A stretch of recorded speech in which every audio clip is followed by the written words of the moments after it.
Welcome and thanks for joining us. My guests today are Pat Flanders, the Chief Information Officer at the Defense Health Agency, Frank Konechny, the Chief Technology Officer at the Air Force, Jamie Markole, the Chief Information Officer at the Defense Contract Audit Agency, Don Means is the Defense Enclave Services Executive at the Defense Information Systems Agency, Danielle Metz is Principal Director for the Deputy Chief Information Officer for Information Enterprise at the Defense Department, and Doug Jones is the Chief Technology Officer of the Defense Group at Leidos.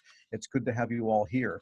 And our subject today is the consolidation of IT in the Fourth Estate, a big and important and somewhat difficult initiative that the Defense Department has undertaken. And so to get a kind of an overview of what it is that DoD hopes to accomplish with this, why don't we start with you, Danielle, from the DoD standpoint, and what's going on here? Thanks, Tom. So we prefer to, instead of calling it consolidation, call it optimization. And the goal is to address the challenges that have been present for a very long time regarding tens of thousands of applications that are scattered amongst 2,500 data centers, 40 multiple independently owned operated networks, silos of excellence. There's lack of interoperability.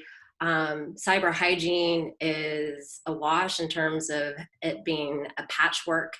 And so in order to be able to address these challenges, the focus for IT reform is really three lines of effort. The first is network and service optimization. The second is cloud and data center optimization. And both of those lines of effort are really focused on our DAFAs, the Defense Agency Field Activities. We group them into phases, so there's three phases. The first phase has 14 organizations. The second phase is those DAFAs that receive their services from the joint service provider. And then the third phase is our EDU community. The last line of effort is enterprise collaboration IT tools. And this is really beyond the DAFAs. So this is covering from an enterprise approach, collaboration, office suite productivity. So what I would like to focus on are the first two, because we've made some incredible headway over the past year and a half, and FY20 is the year of execution. So the way that we've done this is the first 14 organizations, two of which are a part of the panel today, so it'd be really good to hear their viewpoint. But we worked really hard in terms of creating a collaborative environment in order for everyone to have a stake and see how we would be defining and going about optimization for the networks. So right now there's 30 independent networks, and what we're trying to do is consolidate, optimize into two. So there'll be one classified and one unclassified. Also the optimization of about 35 service desks to one. And the idea is that DISA would be the single service provider for common use IT. And we're very prescriptive in terms of being able to delineate between common use IT and mission IT. And the idea is with common use IT, from the desktop to the enterprise, DISA would be responsible for that. And so therefore there is contracting, acquisition, lifecycle management, the operations, and a consolidation of workforce so that those current IT professionals that provide the service desk help support for those individual 13 organizations will now be consolidated for DISA. And so we are really changing the paradigm in terms of what we mean by IT. And it's really not driven by cost efficiency as it is for operational effectiveness. And if we're able to do this over the past, starting in FY20 to go through 25, this is transformational in of itself, but this could be a blueprint for the rest of the department to follow suit. We've always talked about it. It's been very theoretical and philosophical, but now we're actually doing it. I'm incredibly thrilled to be able to be a part of this. Okay, and why don't we turn to Frank here, speaking from one of the armed services standpoints that would presumably benefit. Just briefly, what do you think you're hoping to get out of this as you watch your fellow service agencies do this? We're actually very dependent upon these agencies. And I'll give you a case in point that we're going through right now. It's the Air Force audit. FM audit and everything else, to the real property with real bills, associating real property with the purchase requisitions and everything else. And what is real property in terms of IT centers, as well as weapons, as well as ammo, as well as everything else. And we are looking back and forth and saying, well, we need data. We need data desperately to coordinate this and make sure that the audit is successful. And we've been doing this now for 3 years now. And so we would like to be able to collaborate much better with all the agencies, as well as have them in a more of an environment where it's cloud-based, that we can actually get to the systems and the data that we actually need. So we are really dependent upon them right now, and our audit depends upon it getting done. So we are very happy, let's put it that way, that the fourth estate is actually getting to that point, because we are really dependent. And if we can't get that done, we're going to fail our audit. All right, and audit brings to mind Jamie Markole, the Chief Information Officer at the Defense Contract Audit Agency. Jamie, tell us what you think some of the risks and challenges are for the agency as you become part of this larger whole from an IT standpoint. Okay, the largest concern that we have at the agency level is the potential loss of individual flexibility. And what I mean by that is, first of all, we're a big fan of the fourth estate station. I think it's going to be a great thing at end state, because it will allow us that remain at the agency to focus on our mission IT at the exclusion of the common use IT. But the concern we have is maybe a prioritization thing. Right now, for instance, at DCAA, we run our own network, soup to nuts. And so when our agency leadership has a change in priorities, we can be pretty nimble and responsive and focus our IT resources to adapt to whatever that priority change is.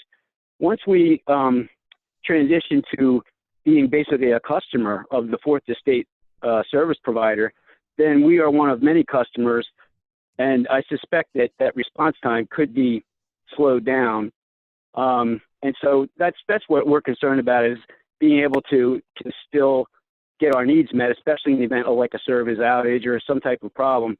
So how the fourth estate puts in place a governance structure that allows for rapid escalation of agency priorities, that'll be very important for us for this to be a success from our viewpoint. Got it. And Don Means at DISA, tell us what your concerns are. DISA has, kind of a wide-ranging role in providing services now to DoD. Well, Jamie touched on one of our primary concerns. We want to make sure that we're enabling all these missions. The commodity IT and being the single service provider for commodity IT, I think we can do. It's something that's in DISA's wheelhouse and something I'm very happy to be part of. I think in a lot of ways, we will be able to be more proactive and preventative to kind of alleviate some of Jamie's concerns. But the challenge here is that every single activity and agency has a unique mission. And we'll have to work very closely with the CIOs and the directors of each one of these agencies to make sure that we are considering every facet of the job that they're trying to do and how we can enable their mission IT through the commodity IT infrastructure. In a lot of ways, being a single service provider may streamline some of the response times and processes, as well as be more proactive and preventative.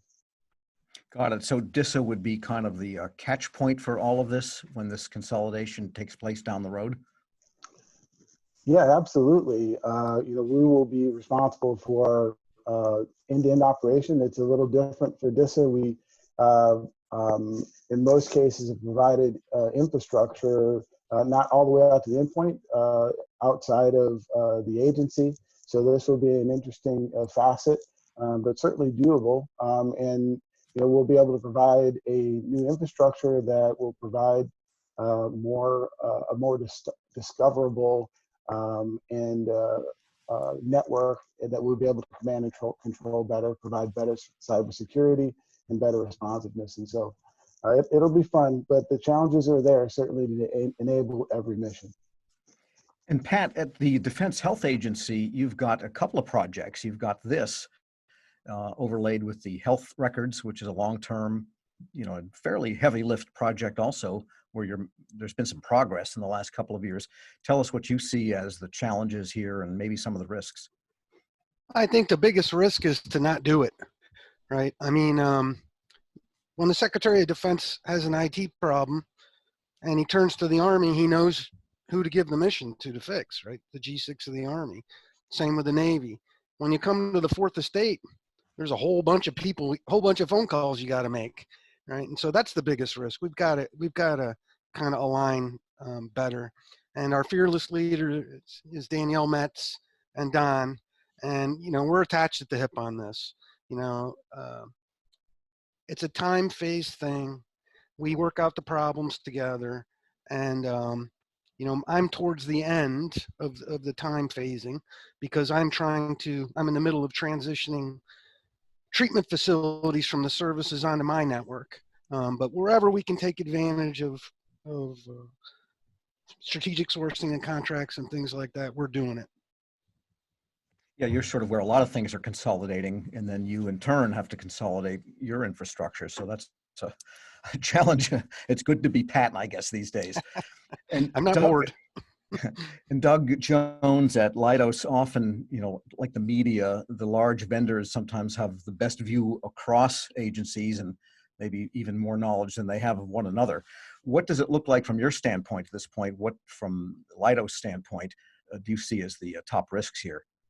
I think there's two. One is really a little bit of what Jamie talked about is how do you make sure you have a service offering that meets the needs across where some of those needs are slightly different? So how do you find the center of that Venn diagram and give some flexibility around the edges to support those mission pieces and get that sort of tailoring? I think the other is going to be the migration approach, because you know we're all starting at different spots, and how we do this successfully to make sure we're achieving those outcomes and keeping that momentum going and the benefits we're going to get out of this, while you know maintaining that balance to make sure the mission is being supported, especially in this ever-changing dynamic world we live in today. Okay, and I wanted to ask you, Danielle, to follow up on something you said, that 2020 is the year of implementation, and yet it's a 5-year effort. And so what are your immediate goals? Because we're well into fiscal 2020, difficult as that has become for a lot of reasons outside of anybody's control.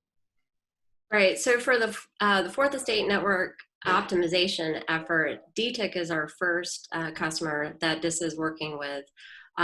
Before the pandemic, the idea was that we would start doing their migrations for their network and their civilian transfer starting now, and that we would be in FOC for DTIC in August.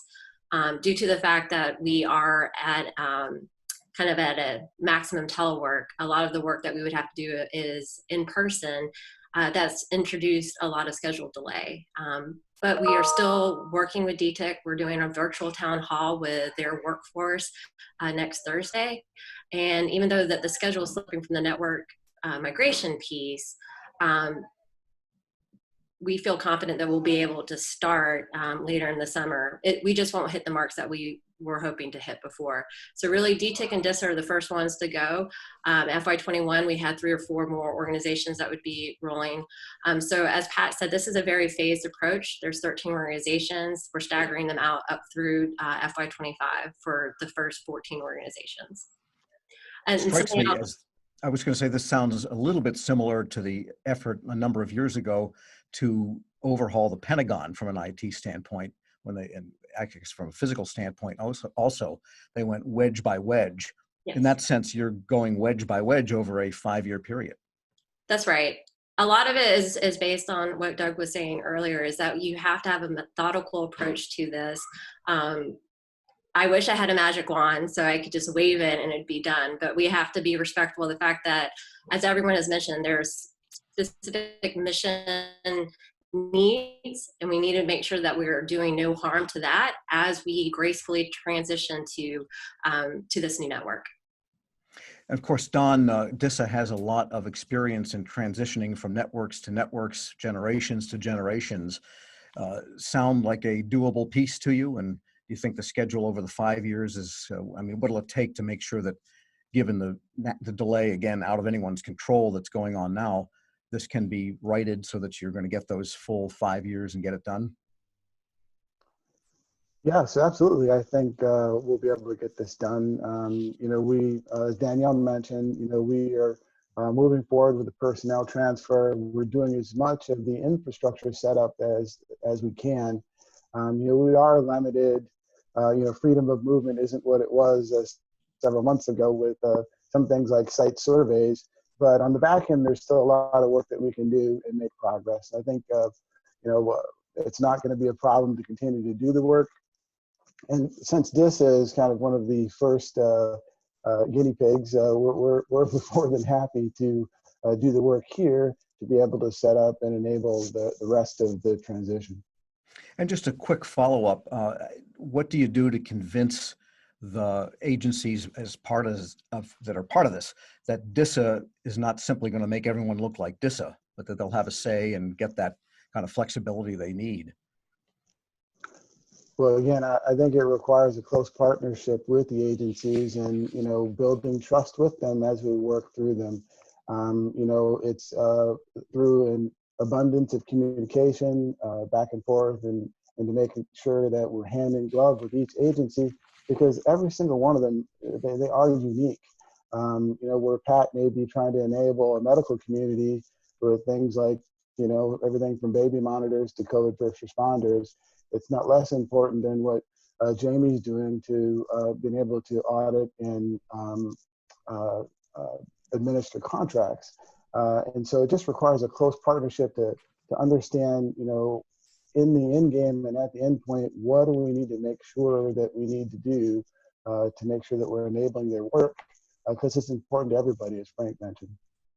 All right, good place to take a break on. I'm your moderator, Tom Temin. This panel discussion is Digital Modernization in DoD's Fourth Estate, sponsored by Leidos, here on Federal News Network.